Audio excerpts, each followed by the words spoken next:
Hello everyone. Parle जी एक ऐसा biscuit brand जिसको हम सभी ने कभी ना कभी जरूर खाया होगा। एक ऐसा बिस्किट जो पूरी दुनिया में सबसे ज्यादा सेल किया जाता है।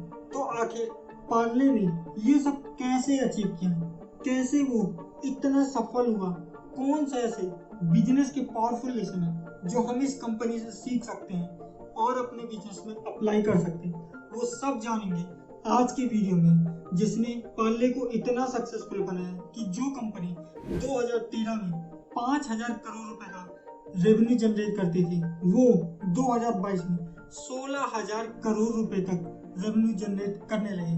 तो कैसे पार्ले ने ये सब अचीव किया, जानेंगे आज के वीडियो में। So let start the video. Parle company की शुरुआत 1929 में विले पार्ले से हुई थी।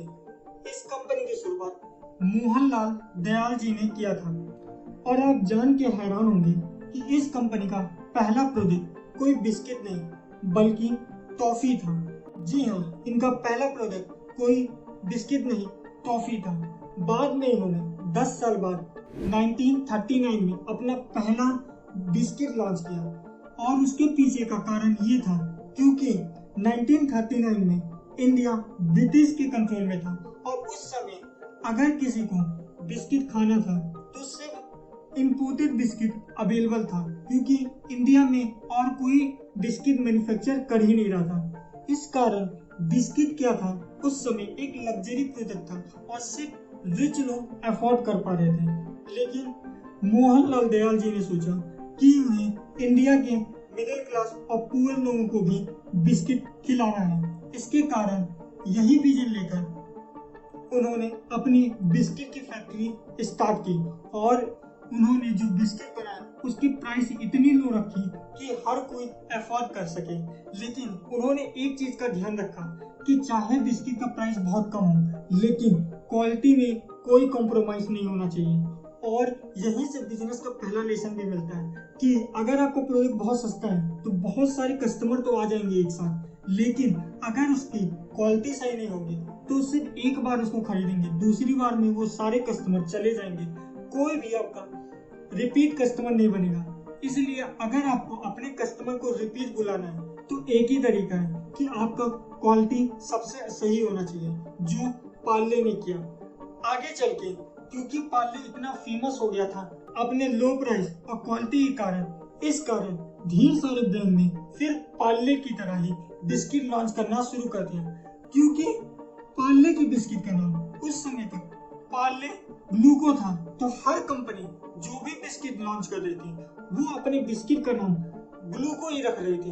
जिसके कारण क्या हुआ, कस्टमर कंफ्यूज हो गया कि असल में पार्ले का बिस्किट कौन सा है और दूसरा कंपनी का बिस्किट कौन सा है। और यहाँ पर पार्ले को अपने आप को डिफरेंशिएट करना जरूरी हो गया था। आपके भी बिजनेस में कई बार ऐसा होगा कि आपका प्रोडक्ट की तरह ही दूसरा आपका कॉम्पिटिटर भी प्रोडक्ट निकाल देगा, जिसके कारण क्या होगा कि आपके कस्टमर कंफ्यूज होंगे और उनके पास भी चले जाएंगे। और यही प्रॉब्लम पार्ले भी फेस कर रहा था। तो उसने इससे बचने के लिए क्या किया कि 1982 में अपने पार्ले बिस्किट का नाम चेंज करके पार्ले ग्लूको से पार्ले जी रख दिया, ताकि लोग डिफरेंशिएट कर पाए कि असली पार्ले कौन सा है और मार्केट में प्रेजेंट बाकी ग्लूको बिस्किट दूसरे हैं। और इस स्ट्रेटेजी का पार्ले को फायदा भी मिला। इस स्ट्रेटेजी की वजह से पार्ले 2003 में दुनिया में सबसे ज्यादा सेल किए जाने वाला बिस्किट बन गया। लेकिन पार्ले की स्ट्रेटेजी यही खत्म नहीं होती है, बल्कि उसकी स्ट्रेटेजी यहाँ से शुरुआत होती है। मैं बेसिकली 4 मेन स्ट्रेटेजी पे बात करूंगा जिसने पार्ले को नंबर 1 बना दिया। तो चलिए देखते हैं वो 4 स्ट्रेटेजी कौन सी थी। Number 1, driver product. पार्ले ने अपने बिस्किट को बहुत ही लो मार्जिन पे बेचता है और अपना पार्ले जी बिस्किट से कोई भी प्रॉफिट नहीं कमाता है, क्योंकि वो इसे प्रोडक्ट की तरह नहीं बल्कि ड्राइवर प्रोडक्ट बनाना चाहता है। ड्राइवर प्रोडक्ट वो होता है जिसकी वजह से लोग आपके प्रोडक्ट को खरीदते हैं, वो आपके कंपनी का कौन सा ऐसा प्रोडक्ट है जिसकी वजह से लोग आपकी कंपनी को पहचानते हैं। वो प्रोडक्ट पार्ले के लिए उनका पार्ले जी बिस्किट था, इसलिए उस प्रोडक्ट को वो एकदम लो पे बेच के अपना ब्रांड का नाम बना लेते हैं हर घर तक। आज आप देखिए पार्ले बिस्किट हर घर में खाया जाता है, जिसके कारण पार्ले का ब्रांड हर घर तक पहुंच गया। और इसके बाद पार्ले अपने हाई मार्जिन प्रोडक्ट उन लोगों को बेचता है, जैसे कि उनकी टॉफीज हो गई। उसके अलावा पार्ले के और भी बिस्किट आते हैं, मोनाको हो गया, क्रैक जैक हो गया, और इन सारी बिस्किट से वो हाई मार्जिन कमाता है और पार्ले को एक ड्राइवर प्रोडक्ट के रूप में इस्तेमाल करता है, जिससे लोग उनके ब्रांड के बारे में जानते हैं। दूसरी स्ट्रेटेजी जिसे कहते हैं कि प्राइस को सेम रखना लेकिन क्वांटिटी को घटा देना। देखिए पिछले 25 से 30 सालों से पार्ले ने अपने बिस्किट के दाम नहीं बढ़ाए हैं, लेकिन ऐसा तो है नहीं कि रॉ मटेरियल का प्राइस नहीं बढ़ा है या फिर इन्फ्लेशन नहीं आया है। तो फिर पार्ले कैसे सरवाइव कर रहा है? इसके पीछे की वजह है सिंफ्लेशन। सिंफ्लेशन का मतलब ये होता है कि किसी भी प्रोडक्ट की प्राइस को सेम रख देना बल्कि क्वांटिटी को घटा देना। अगर आप एग्जांपल के तौर पे देखेंगे तो 15 साल पहले पार्ले का 5 रुपए के पैकेट में 90 से 100 ग्राम आते थे, जो अब घट के 50 से 60 ग्राम हो गए हैं। यानी कि प्राइस सेम रखा लेकिन क्वांटिटी घटा दिया, क्योंकि पार्ले जानता है कि अगर वो इस प्रोडक्ट का प्राइस बढ़ाएगा तो कुछ ऐसे लोग होंगे जो पार्ले को अफोर्ड नहीं कर पाएंगे और उनका ब्रांड उन घरों तक नहीं पहुंच पाएगा। इसी कारण पार्ले कभी भी इसका प्राइस इंक्रीज नहीं करता है, क्योंकि पार्ले के लिए ये प्रोडक्ट सिर्फ एक ड्राइवर प्रोडक्ट है कि हर कोई इनके बिस्किट को जाने और फिर वो इनसे दूसरे प्रोडक्ट खरीदें जहां से वो असल में पैसा कमा सकते हैं। तीसरा स्ट्रेटेजी पार्ले यूज करता है जिसे कहते हैं लो प्राइस बाइंग, यानी कि कंपनी का जो मेन प्रॉफिट होता है वो कभी सामान बेच के नहीं आता है, बल्कि कितना सस्ता आप रॉ मटेरियल खरीद सकते हैं वहां से आपका मेन प्रॉफिट जनरेट होता है। और इसे कहते हैं फ्रूगल बाइंग। फ्रूगल बाइंग का मतलब ये होता है कि आप अपने रॉ मटेरियल को बहुत सस्ते से सस्ते प्राइस में खरीदिए, और क्योंकि अगर आपका रॉ मटेरियल बहुत सस्ता होगा तो आपकी मैन्युफैक्चरिंग कॉस्ट बहुत सस्ती होगी, तो आपका प्रॉफिट जनरेट करना आसान होगा। और वही पार्ले भी करता है।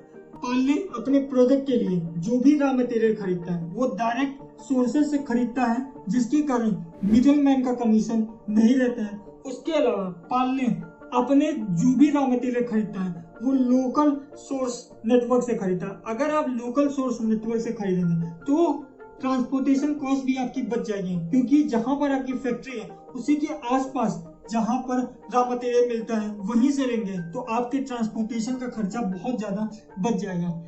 इसके अलावा पार्ले चौथी जो स्ट्रेटेजी लगाता है उसे कहते हैं ऑपरेशनल मैनेजमेंट। इसमें दो पार्ट हैं, पहला ये है प्रोडक्शन इफिशिएंसी, दूसरा है ट्रांसपोर्टेशन। अब पार्ले क्या करता है कि अपनी फैक्ट्रीज को बड़े शहर के आसपास लगाता है, जिसके कारण क्या होता है कि अगर उनका प्रोडक्ट कंपनी में बन गया तो उनको शहर में पहुंचाने के लिए बहुत ज्यादा ट्रांसपोर्टेशन का खर्चा नहीं करना पड़ता है। तो आप पूछेंगे कि पार्ले गांव-गांव तक कैसे पहुंच जाता है? उसके पीछे की वजह है कि पार्ले के पास 125 से ज्यादा कॉन्ट्रैक्ट मैन्युफैक्चरर है। तो ये मैन्युफैक्चरर अपने फैक्ट्रीज को छोटे छोटे शहरों तक लगा देते हैं, जिसके कारण ये लोग यहाँ से विलेज में पार्ले को पहुंचा देते हैं, और इस कारण से ही उनका ट्रांसपोर्टेशन कॉस्ट बहुत ज्यादा घट जाता है और हर प्लेस पे पार्ले सेम रेट पे पहुंच पाता है। दूसरी चीज है प्रोडक्शन इफिशिएंसी। इसको ऐसे समझिए कि पार्ले के 120 टन के प्रोडक्शन पे सिर्फ 1% वेस्टेज होता है। ये इसलिए होता है कि पार्ले बहुत ही इफिशिएंट तरीके से अपनी प्रोडक्शन लाइन को बनाता है, जिसके कारण वेस्टेज कम से कम हो। अगर वेस्टेज कम से कम होगी तो मैन्युफैक्चरिंग कॉस्ट भी कम होगी और प्राइस भी वो कम रख पाएंगे। उसके अलावा पार्ले क्या करता है कि पैकेजिंग पे भी बहुत कम खर्चा करता है। अगर आप देखेंगे तो पार्ले की पैकेट को ओपन कीजिए, उसके अंदर से डायरेक्ट बिस्किट निकलेगा, कोई अंदर कोई पेपर का लेयर नहीं लगा है, कोई भी एक्स्ट्रा खर्चा नहीं किया जाता। और यही वो स्ट्रेटेजीज है जिसकी वजह से पार्ले इतना सक्सेसफुल हो पाया है। अगर आप ये जानना चाहते हैं कि अमन गुप्ता ने अपनी कंपनी बोथ को इतना सक्सेसफुल क्यों बनाया, तो आप ये वाली वीडियो देख लीजिए। मिलेंगे नेक्स्ट वीडियो में, टिल देन गुड बाय, और please do not forget to subscribe to my channel.